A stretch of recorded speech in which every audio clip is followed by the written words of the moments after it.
जय श्री कृष्ण। आप सभी का स्वागत है मेरे YouTube चैनल गोपाल दीवानी में।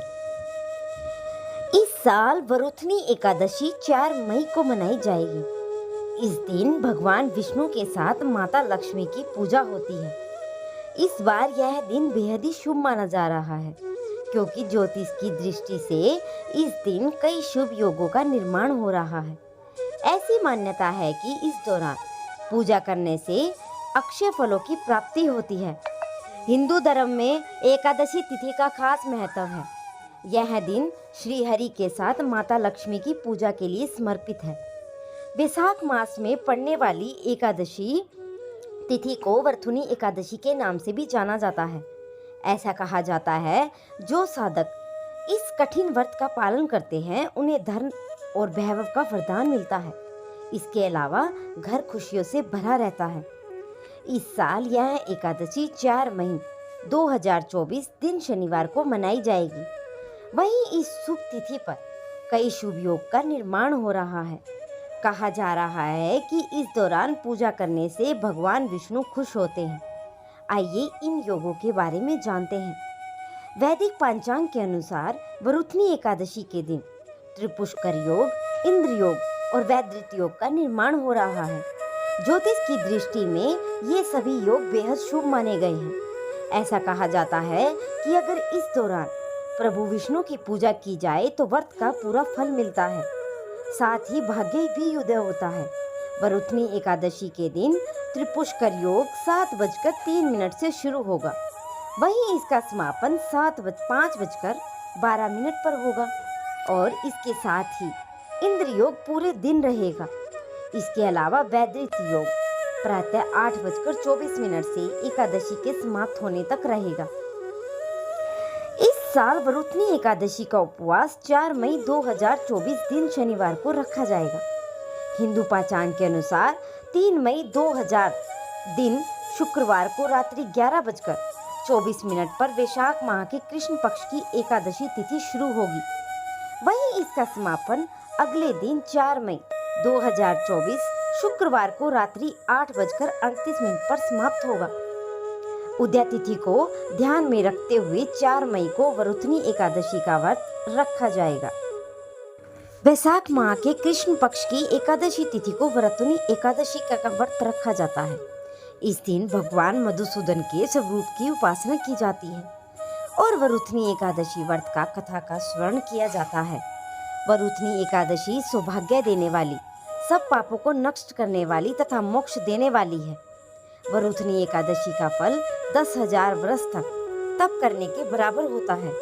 कुरुक्षेत्र में सूर्य ग्रहण के समय एक मन स्वर्ण दान करने से जो फल प्राप्त होता है वही वरुथनी एकादशी का व्रत करने से मिलता है। शास्त्रों में अन्नदान और कन्यादान को सबसे बड़ा दान माना गया है। वरुथनी एकादशी के व्रत से अन्नदान तथा कन्यादान दोनों के बराबर ही फल मिलता है।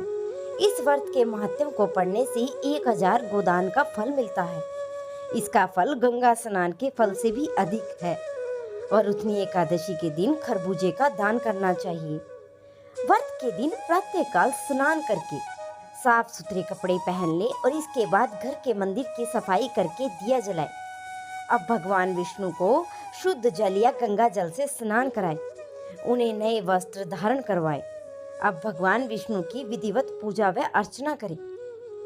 भगवान नारायण की मूर्ति पर तुलसी, दुर्वा, विल्व पत्र और शमी पत्र अर्पित करें।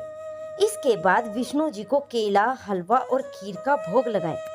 विष्णु जी की आरती के साथ पूजा का समापन करें। एकादशी के दिन अगले दिन अपना व्रत खोलें। अब आइए एकादशी व्रत की कथा को आरंभ करते हैं। एक बार धर्मराज युधिष्ठिर ने भगवान श्री कृष्ण से कहा कि आप वैशाख माह में कृष्ण पक्ष की एकादशी के महत्व के बारे में बताइए। इस व्रत की कथा क्या है और इसके बारे में हमें सुनाइए।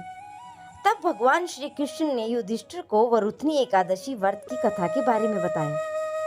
प्राचीन काल में मानदाता नाम का एक राजा था जो नर्मदा नदी के तट पर राज्य करता था। वह एक तपस्वी तथा दानशील राजा था। एक दिन वह जंगल में तपस्या करने के लिए चला गया।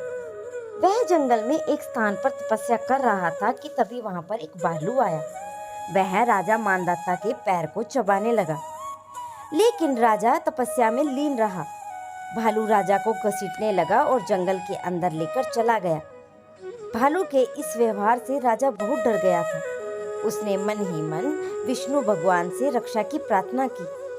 भक्त की पुकार सुनकर भगवान विष्णु वहां प्रकट हुए और मार कर राजा के प्राण बचाए।